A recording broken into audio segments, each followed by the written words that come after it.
kailangan mahintay natin, marinig natin yung sa kanyang panig para dito kay Midet. Kung totoo ang sinasabi ng impacto na to. Hala. Grabe. Balitang nakakapaso na naman ito, mga kabalbas natin. Grabe po ito. Balitang ito, mga kabalbas. Medit ay sangkot umano sa pagpapatulfo dito sa tulfuhan na nangyari dito kay Mr. or Val Santos Matubang at kay Beyonce. So ito nga po, may inilabas ng statement. At dito, sino nga pa ang ating paniniwalaan? Ito, nagbabagang balita na naman ito, mga kabalbas. At dito nga ating mapapanood, mga kabalbas natin, na hindi daw muna tayo humusga. Huwag muna natin husgahan si Midet kung talaga ito ay totoo. Pero sa ngayon, mga kabalbas, ating malalaman dito dahil magsasalita na po si Midet, mga kabalbas natin. At ito na po ang kanyang sinabi.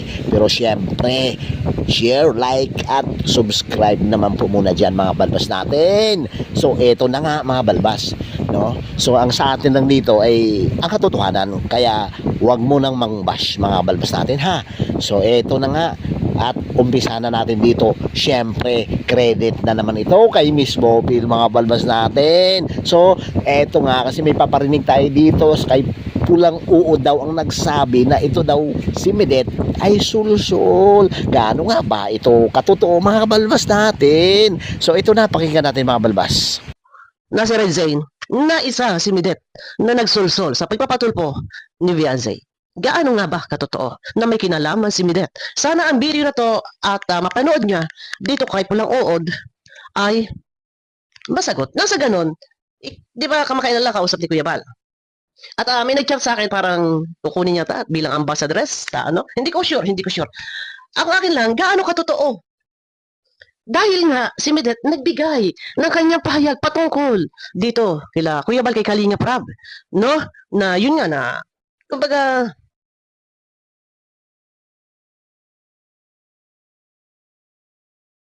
tinatanong na utang na loob kung ano man yung kanyang mga nakamit na blessings.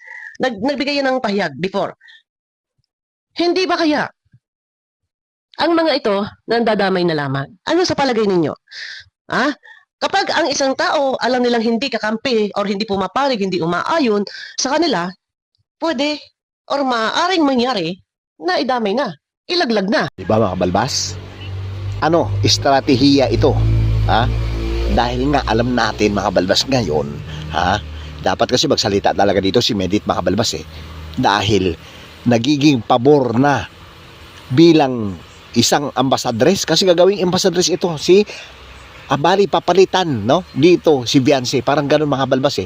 Ibig sabihin, parang yung sitwasyon na dapat na kay Beyonce yung pagiging isang ambassadress ng isang company o doon sa sinasabi nating Velvet Box ay napunta na kay Midet. Kaya ang estratehiya at yung ginagawa nila ay inilaglag nila itong si Midet. Yun yung opinion ko, personal, mga balbas.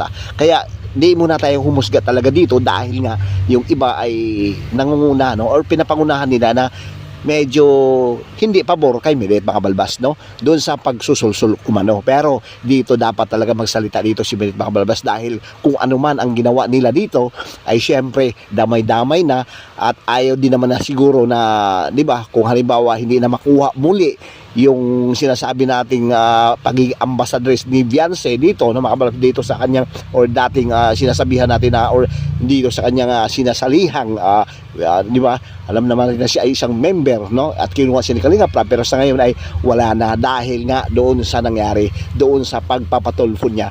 Pero ngayon lumabas po ang katotohanan at dito nga po ay isa na rin dito si Midet na bilang parang siya yung kinukuha, no? Hindi pa natin sigurado, pero parang siya yung papalit-balik kay Beyonce, mga balbas, no? So hindi tayo sure, hindi umano, mga balbas natin. Pero dito nga po sinasabi dito, no? Dito ang nagsasalita ay sulsul daw umano itong si Midet dito sa pagpapatulfo. So ibig sabihin, mga balbas, dahil nga sa wala nang talagang ininamay na nilaglag na nila, kaya ito ibinaling nila dito kay Midet yung paninira, mga balbas, no? So kasi alam naman natin na nagsalita dati si Midet regarding dito sa kay Kalinga Prab at Kuya Bal, at very positive at talagang maganda, no? Sinabi ni Midet para kay Kalinga Prab at kay talagang kay Kuya Bal dahil alam niya na siya ay o sila ay nakakatulong although na hindi na siya nasa Kalingap, pero isang natili pa rin yung kanyang pagiging loyal dito kay Kuya Bal at Kalingap Rab, siguro dahil ganun nga ang kanyang nagiging prinsipyo mga balbas. Ay eto na nga, lumabas na po ang paninira din dito kay Mendet. So this is opinion lamang mga balbas, sa akin lang po ito, pero dapat malinawan tayo dito at magsalita talaga si Mendet mga kabalbas natin. Okay? So pakinggan pa natin muli itong si Bopil Vlogs. Nakuha yung simpatya or hindi mo kaalyado, ilalaglag ka. Normal, natural, damay-damay na. Okay? Patulpo. May kinalaman sa patulpo. Okay. Save your best gameplay moments. Wait lang. Let full storage stop you. Wait lang ha. Be like Ito, Chris. may hanap buhay. Hindi si Melit sa kaligo. Tapos, Biglang humaling si Melit sa kaligo. kaya pala biglang umanib si Medit sa Kalingap. Pakinggan, malinaw ha. Shout out sa iyo, Medit. Ayun. Sa'yo sa nagsulsol kay Gansi na magpatulpo. Gaano katotoo, Medit? Pakiusap muli at muli. Huwag mo nang huhusgahan. Kailangan tayo nag-research, alamin kung totoo. Mahirap tayo bigla-bigla aatake. Dahil sabi ko nga, natural normal kapag ang simpatya ng isang tao wala sa kanila, damay-damay na.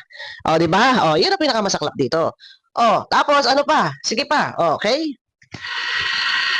Sabi niya, sulsulin po yan. Nagsulsul daw kay Beyonce yan. Sabi niya, sulsul din po yan. Nako, Diyos ko po. Ay, pakpay tayo dyan. Tuloy. Kaso, bumaliktad man. Kaso bumaliktad man. Paano yan? Ha? Sulsul, bumaliktad man. Gaano ka totoo? Nako, pwede mo na ipatulpo din ito, Medet. At pinararatangan ka na ikaw daw ay sulsul kay Beyonce sa pagpapatulpo. Ito yung hirap sa inyo Sa totoo lang. Kaya lahat ng mga nakadikit diyan, mag-iingat kayo sa dalawang buwakan ng mga ugag na to.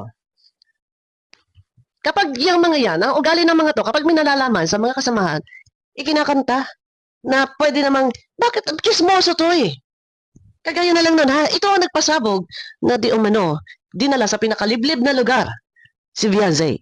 Hindi lang isa, hindi lang 2 beses, hindi lang 4 na beses daw na dinala sa pinakaliblib na lugar.